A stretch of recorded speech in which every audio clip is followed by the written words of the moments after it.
क्या हो अगर मैं आपसे कहूं कि आप जिस दुनिया को अपनी आंखों से देख रहे हैं वह पूरी तरह वैसी नहीं है जैसी दिखती है।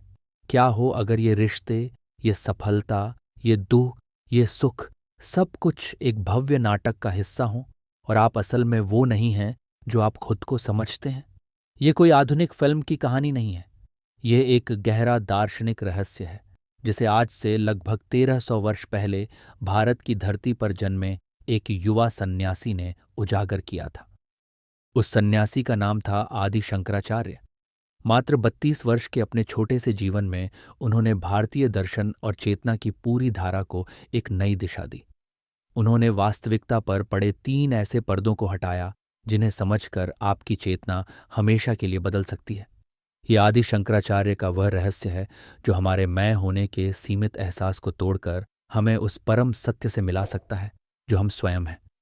तो आइए आज उन पर्दों के पार चलते हैं और उस सत्य को जानने का प्रयास करते हैं। हम सब एक बहुत सुंदर और जटिल दुनिया में जीते हैं। हमारे पास परिवार है, मित्र हैं, लक्ष्य हैं और सपने हैं। हम हर दिन इसी दुनिया में जागते हैं, काम करते हैं और इसी को अपनी अंतिम वास्तविकता मान लेते हैं। लेकिन क्या कभी आपने रात के सन्नाटे में स्वयं से पूछा है कि इस सब का अर्थ क्या है? ये भाग दौड़ किस लिए है? मृत्यु के बाद इस दुनिया का और मेरा क्या होगा? ये प्रश्न केवल आज के मनुष्य के मन में नहीं उठते। 8वीं सदी के भारत में भी समाज एक ऐसे ही दौर से गुजर रहा था। उस समय अनेक मत, पंथ और दार्शनिक विचार प्रचलित थे। कोई कहता था कि कर्मकांड ही सब कुछ है, तो कोई कहता था कि यह संसार शून्य है। लोग बाहरी क्रियाओं और मान्यताओं में इतने उलझ गए थे कि जीवन के मूल प्रश्न पीछे छूट गए थे। इसी दार्शनिक और सामाजिक कोलाहल के बीच आदि शंकराचार्य ने एक क्रांतिकारी विचार प्रस्तुत किया जिसे माया कहा जाता है। शंकराचार्य ने कहा कि जिस दुनिया को हम पूर्ण सत्य मानकर जी रहे हैं वह असल में मिथ्या है। मिथ्या का अर्थ यह नहीं है कि यह दुनिया है ही नहीं। इसका अर्थ है कि यह दुनिया वैसी नहीं है जैसी दिखाई देती है। ये एक भ्रम है, ठीक एक जादूगर के प्रदर्शन की तरह। हम उसकी कला से मोहित हो जाते हैं जबकि उसके पीछे की सच्चाई कुछ और होती है। शंकराचार्य के दर्शन के अनुसार हम सब माया के एक सुनहरे पिंजरे में कैद हैं। यह पिंजरा सुंदर हो सकता है, इसमें सुख सुविधाएं हैं, रिश्ते हैं और भावनाएं हैं, लेकिन यह फिर भी एक पिंजरा ही है।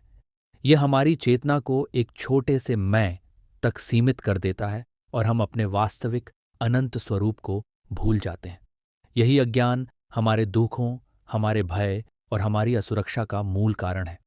शंकराचार्य ने तर्क दिया कि जो कुछ भी बदलता है वह परम सत्य नहीं हो सकता, और यह संसार, हमारा शरीर, हमारे विचार और हमारी भावनाएं, सब कुछ हर क्षण बदल रहा है।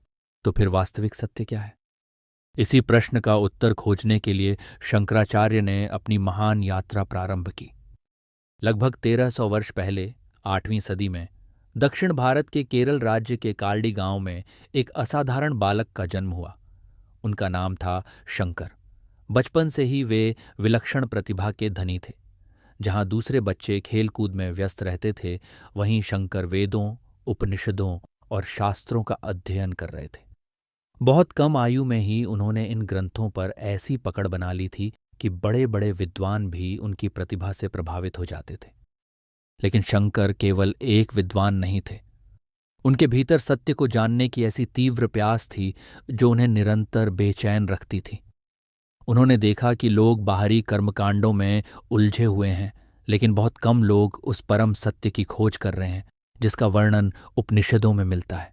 उन्होंने अनुभव किया कि जीवन का लक्ष्य केवल पुण्य अर्जित करना या स्वर्ग की कामना करना नहीं है, बल्कि जीवन और मृत्यु के चक्र से सदा के लिए मुक्त होना है। केवल 8 वर्ष की आयु में शंकर ने संन्यास लेने का निर्णय किया। संन्यास का अर्थ था घर परिवार और सांसारिक सुखों का त्याग कर सत्य की खोज को जीवन का एकमात्र उद्देश्य बना लेना। एक प्रसिद्ध लोक कथा के अनुसार उनकी माता इस निर्णय के लिए तैयार नहीं थी। कहा जाता है कि एक दिन जब शंकर नदी में स्नान कर रहे थे, तब एक मगरमच्छ ने उनका पैर पकड़ लिया। उन्होंने अपनी माता से कहा, माँ, यदि आप मुझे संन्यास लेने की अनुमति देंगी तो शायद मेरा जीवन बच जाएगा। अपनी संतान को खोने के भय से उनकी माता ने भारी मन से अनुमति दे दी। ये घटना केवल एक कथा नहीं, बल्कि एक गहरा प्रतीक भी मानी जाती है। ये दर्शाती है कि शंकर के लिए सांसारिक मोह एक ऐसी पकड़ बन चुका था जिससे मुक्ति केवल सत्य की खोज के माध्यम से ही संभव थी। अपने गुरु की तलाश में शंकर ने पैदल ही लगभग 2000 किलोमीटर की लंबी यात्रा की और नर्मदा नदी के तट पर पहुंचे। वहीं उनकी भेंट गुरु गोविंद भगवत्पाद से हुई। जब गुरु ने उनसे पूछा, तुम कौन हो? तब शंकर ने अपना नाम, कुल या परिचय नहीं बताया। इसके स्थान पर उन्होंने 6 श्लोकों में उत्तर दिया, जो आगे चलकर निर्वाण षटकम के नाम से प्रसिद्ध हुआ। उन्होंने कहा, मैं न मन हूं, न बुद्धि, न अहंकार, न चित्त। मैं न कान हूं, न जीभ, न नाक, न आंख। मैं न आकाश हूं, न पृथ्वी, न अग्नि, न वायु। मैं तो शुद्ध चेतना का स्वरूप हूं। ये केवल एक काव्यात्मक उत्तर नहीं था, ये उनके संपूर्ण दर्शन का सार था। ये घोषणा थी कि हमारी वास्तविक पहचान यह शरीर, यह मन या यह व्यक्तित्व नहीं है। हमारी वास्तविक पहचान वह शाश्वत चेतना है जो इन सब के पीछे विद्यमान है। उनके इस गहरे उत्तर से प्रभावित होकर गुरु गोविंद भगवत्पाद ने उन्हें अपना शिष्य स्वीकार कर लिया। यहीं से उस महान यात्रा का आरंभ हुआ जिसने भारत की आध्यात्मिक चेतना को एक नई दिशा दी। आगे चलकर शंकराचार्य ने उस दर्शन को व्यवस्थित रूप दिया जिसे आज हम अद्वैत वेदांत के नाम से जानते हैं। अद्वैत का अर्थ है दो नहीं, और यही वह विचार था जो आने वाले समय में माया, चेतना, ब्रह्म और आत्मा के सबसे गहरे रहस्यों को उजागर करने वाला था। ये दर्शन कहता है कि अस्तित्व में दो स्वतंत्र सत्ताएं नहीं हैं। अंतिम सत्य केवल एक है और उसी को वेदांत ब्रह्म कहता है। अब हम शंकराचार्य द्वारा व्यवस्थित किए गए उस गहरे रहस्य में प्रवेश करते हैं जिसे अद्वैत वेदांत में वास्तविकता के 3 स्तरों के रूप में समझाया गया है। पहला स्तर है व्यावहारिक सत्ता, जिसे लेन देन की वास्तविकता भी कहा जा सकता है। ये वही दुनिया है जिसे हम अपनी 5 इंद्रियों के माध्यम से अनुभव करते हैं। ये घर, ये सड़क, ये पेड़, हमारे रिश्ते, हमारा काम और हमारा दैनिक जीवन सब इसी व्यावहारिक सत्ता का हिस्सा है। अद्वैत वेदांत के अनुसार यह दुनिया पूरी तरह से असत्य नहीं है। जब तक हम इसमें जी रहे हैं, हमें इसके नियमों का पालन करना ही होगा। आग जलाएगी, पानी डुबोएगा और गुरुत्वाकर्षण अपना प्रभाव दिखाएगा। ये एक साझा अनुभव है। जो पेड़ मुझे दिखाई देता है वही आपको भी दिखाई देता है। इसलिए इसे व्यावहारिक सत्य कहा गया है, क्योंकि यह संसार हमारे अनुभव और व्यवहार के स्तर पर सत्य प्रतीत होता है। लेकिन क्या यही अंतिम सत्य है? यहीं पर शंकराचार्य का प्रसिद्ध रज्जु सर्प न्याय सामने आता है, जिसे रस्सी और सांप का उदाहरण भी कहा जाता है। कल्पना कीजिए कि आप संध्या के धुंधलके में किसी रास्ते से गुजर रहे हैं। अचानक आपको जमीन पर एक सांप दिखाई देता है। आप भयभीत हो जाते हैं, आपकी धड़कनें तेज हो जाती हैं, आपका शरीर प्रतिक्रिया करने लगता है। उस क्षण आपका भय पूरी तरह वास्तविक है, आपका अनुभव भी वास्तविक है। लेकिन तभी कोई उस वस्तु पर प्रकाश डालता है। जैसे ही प्रकाश पड़ता है, आपको पता चलता है कि वह सांप नहीं, बल्कि केवल एक रस्सी का टुकड़ा है। अब एक क्षण रुककर सोचिए, सांप कहाँ गया? क्या वह कहीं भाग गया? क्या वह नष्ट हो गया? नहीं, वह कभी था ही नहीं। वह केवल एक भ्रम था जो अज्ञान और अपर्याप्त प्रकाश के कारण उत्पन्न हुआ था। जैसे ही ज्ञान का प्रकाश प्रकट हुआ, सांप का भ्रम समाप्त हो गया। लेकिन रस्सी, जो उस अनुभव का वास्तविक आधार थी, पहले भी वहीं थी और बाद में भी वहीं रही। शंकराचार्य कहते हैं कि हमारी स्थिति भी कुछ ऐसी ही है। ये संसार पूरी तरह से असत्य नहीं है, लेकिन हम इसे उसके वास्तविक स्वरूप में नहीं देखते। हम इसे स्थायी, स्वतंत्र और अंतिम सत्य मान लेते हैं। यही भूल माया का आरंभ है। जिस प्रकार रस्सी के ऊपर सांप का भ्रम आरोपित हो गया था, उसी प्रकार हम भी वास्तविकता के आधार पर अपनी धारणाएं, भय, इच्छाएं और पहचान आरोपित कर देते हैं। परिणाम ये होता है कि हम दिखाई देने वाली दुनिया को ही अंतिम सत्य मान बैठते हैं। अद्वैत वेदांत के अनुसार व्यावहारिक सत्ता आवश्यक है, उपयोगी है और अनुभव के स्तर पर सत्य भी है। लेकिन यह अंतिम सत्य नहीं है। यह वास्तविकता का केवल पहला पर्दा है, और जैसे जैसे यह पर्दा हटता है, शंकराचार्य हमें वास्तविकता के और भी गहरे स्तरों की ओर ले जाते हैं। अद्वैत वेदांत हमें वास्तविकता के दूसरे स्तर पर ले जाता है, जिसे प्रातिभासिक सत्ता कहा जाता है। इसे आभासी या प्रतीत होने वाली वास्तविकता भी कहा जा सकता है। इसे समझने का सबसे सरल तरीका है सपने का उदाहरण। जब आप कोई सपना देख रहे होते हैं, तब वह सपना आपको असत्य नहीं लगता। यदि सपने में आप किसी ऊंचे पर्वत से गिर रहे हों, तो आपको भय महसूस होता है। यदि कोई आपका पीछा कर रहा हो, तो आपका मन घबरा जाता है। उस समय सपने की दुनिया, उसके लोग, उसकी घटनाएं और उससे जुड़ी भावनाएं पूरी तरह वास्तविक प्रतीत होती हैं। आपको यह आभास तक नहीं होता कि आप एक स्वप्न में हैं।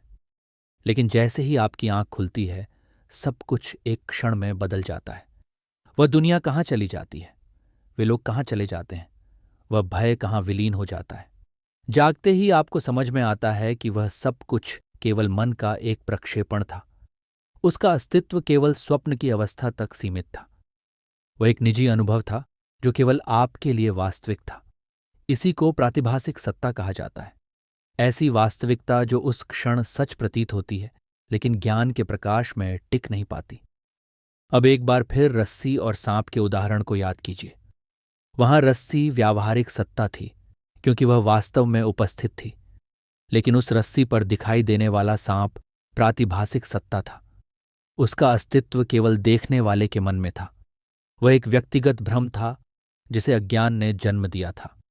शंकराचार्य कहते हैं कि हम केवल सपनों में ही नहीं, जागते हुए भी ऐसी अनेक प्रातिभासिक सत्ताएं निर्मित करते रहते हैं। हमारी धारणाएं, हमारे पूर्वाग्रह, हमारे भय, हमारी अपेक्षाएं और हमारी इच्छाएं अक्सर वास्तविकता को वैसा नहीं देखने देती जैसी वह है। हम संसार को नहीं देखते, बल्कि संसार के बारे में अपनी मानसिक धारणाओं को देखते हैं। कई बार हम किसी व्यक्ति को अपना शत्रु मान लेते हैं, जबकि वास्तविकता कुछ और होती है। कई बार हम किसी वस्तु, पद या संबंध में स्थायी सुख खोजते हैं, और बाद में पता चलता है कि हमारी अपेक्षा ही भ्रम थी। इस प्रकार हम निरंतर अपने मन के रंगों को दुनिया पर आरोपित करते रहते हैं। यही प्रातिभासिक सत्ता का क्षेत्र है। यह स्तर हमें एक अत्यंत महत्वपूर्ण बात सिखाता है। जिसे हम वास्तविकता समझते हैं, उसका बहुत बड़ा भाग हमारी अपनी मानसिक रचना हो सकता है। लेकिन शंकराचार्य यहीं नहीं रुकते। यदि सपने का सत्य जागने पर समाप्त हो जाता है, और यदि हमारी धारणाएं भी ज्ञान के सामने बदल जाती हैं, तो फिर वह कौन सा सत्य है जो कभी नहीं बदलता? यहीं से वास्तविकता के तीसरे और सबसे गहरे स्तर की यात्रा आरंभ होती है।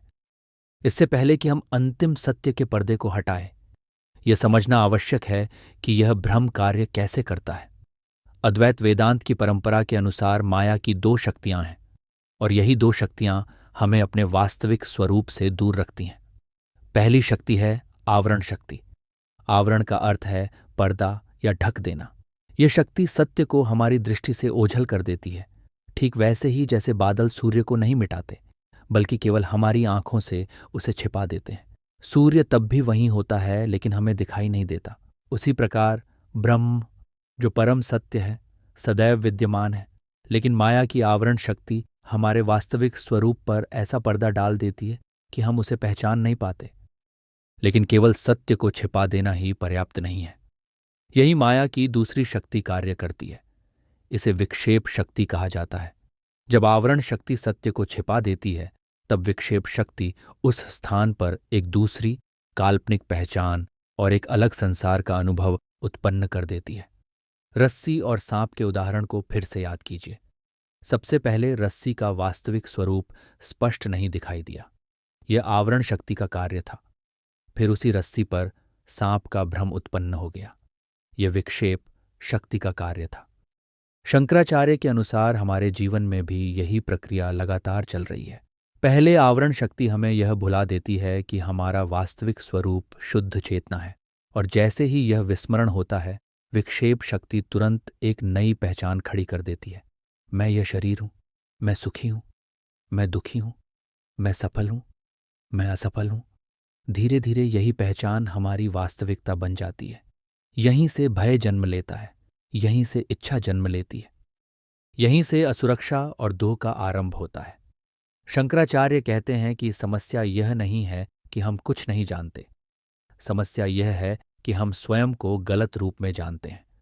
यदि इस समय तक ये विचार आपकी वास्तविकता की नींव को चुनौती दे रहा है और आपको भीतर कुछ बदलता हुआ महसूस हो रहा है, तो इस वीडियो को उन लोगों के साथ साझा कीजिए जो जीवन, चेतना और आत्म साक्षात्कार के गहरे रहस्यों को समझना चाहते हैं।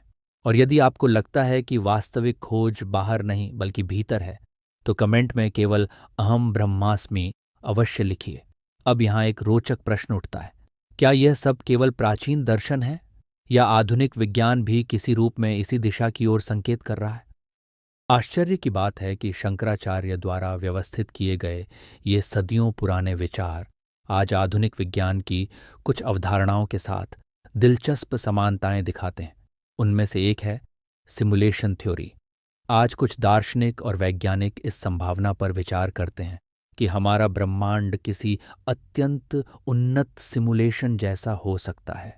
ये विचार शंकराचार्य के जगत मिथ्या सिद्धांत की एक दार्शनिक प्रतिध्वनि जैसा प्रतीत होता है। दोनों ही हमें एक प्रश्न की ओर ले जाते हैं, क्या जो हम देख रहे हैं वही अंतिम वास्तविकता है या उसके पीछे भी कोई गहरा स्तर मौजूद है? दूसरी रोचक समानता क्वांटम भौतिकी में दिखाई देती है। क्वांटम स्तर पर पदार्थ का व्यवहार हमारी सामान्य समझ से बहुत अलग होता है। वैज्ञानिकों ने पाया कि किसी कण की अवस्था तब तक निश्चित नहीं होती जब तक उसका मापन नहीं किया जाता। मापन होने पर ही वह एक निश्चित अवस्था में दिखाई देता है। यहाँ एक बात स्पष्ट रूप से समझ लेना आवश्यक है। क्वांटम भौतिकी में अवलोकन का अर्थ किसी सचेत व्यक्ति द्वारा देखना नहीं, बल्कि किसी उपकरण या वातावरण के साथ होने वाली भौतिक क्रिया भी हो सकता है। फिर भी यह विचार एक गहरी दार्शनिक जिज्ञासा उत्पन्न करता है। यदि हमारी दिखाई देने वाली वास्तविकता उतनी सरल नहीं है जितनी हम समझते हैं, तो क्या चेतना का इसमें कोई गहरा स्थान हो सकता है? यहीं वेदांत एक साहसिक दृष्टिकोण प्रस्तुत करता है।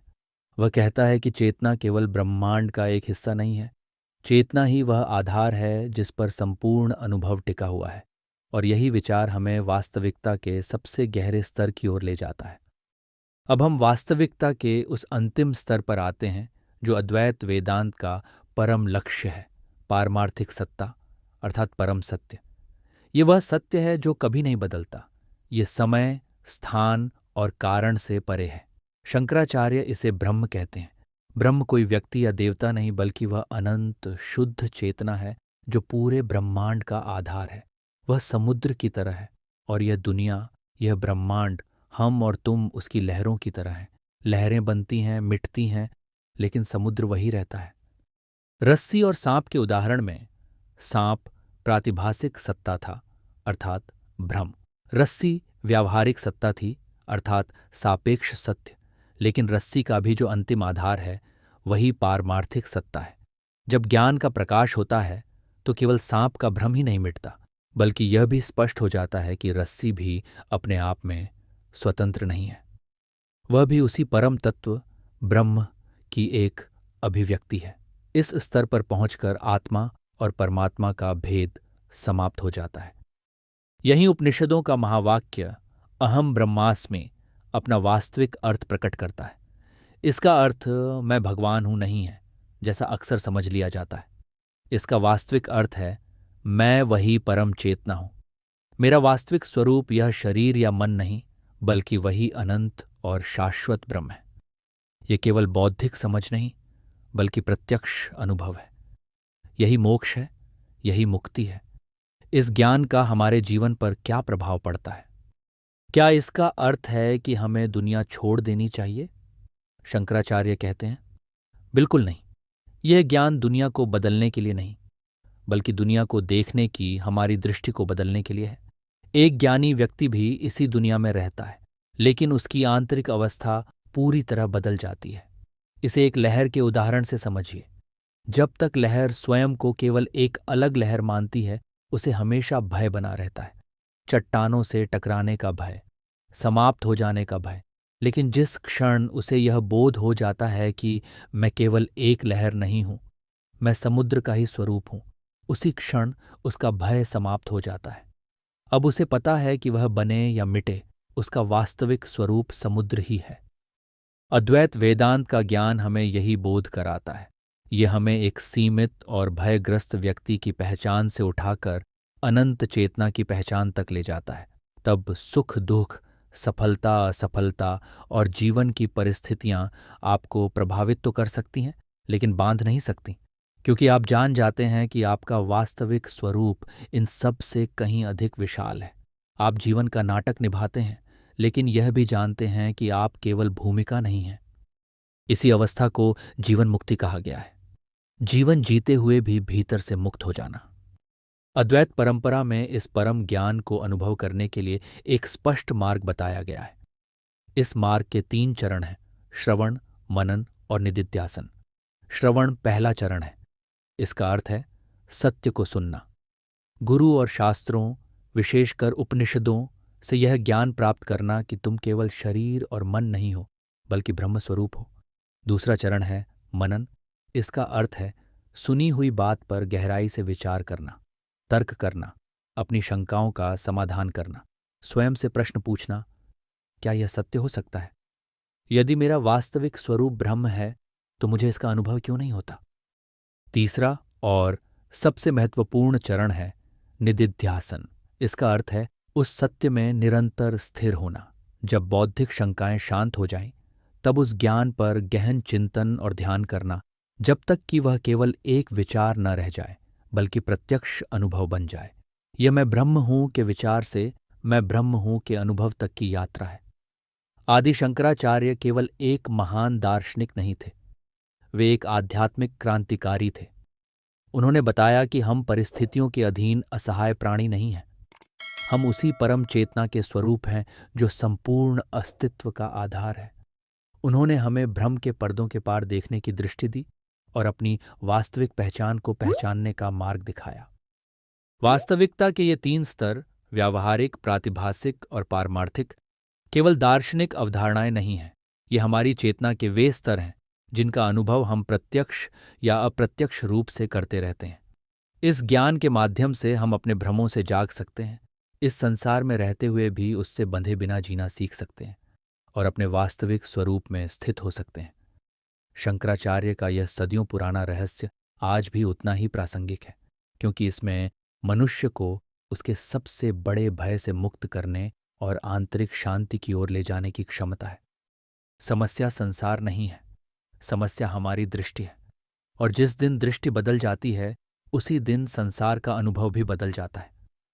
यदि इस यात्रा ने आपके भीतर ज्ञान की एक भी किरण जगाई है तो इस वीडियो को लाइक कीजिए और उन लोगों के साथ साझा कीजिए जो चेतना, अद्वैत वेदांत और आत्म साक्षात्कार के रहस्यों को समझना चाहते हैं। साथ ही चैनल को सब्सक्राइब करना न भूलें।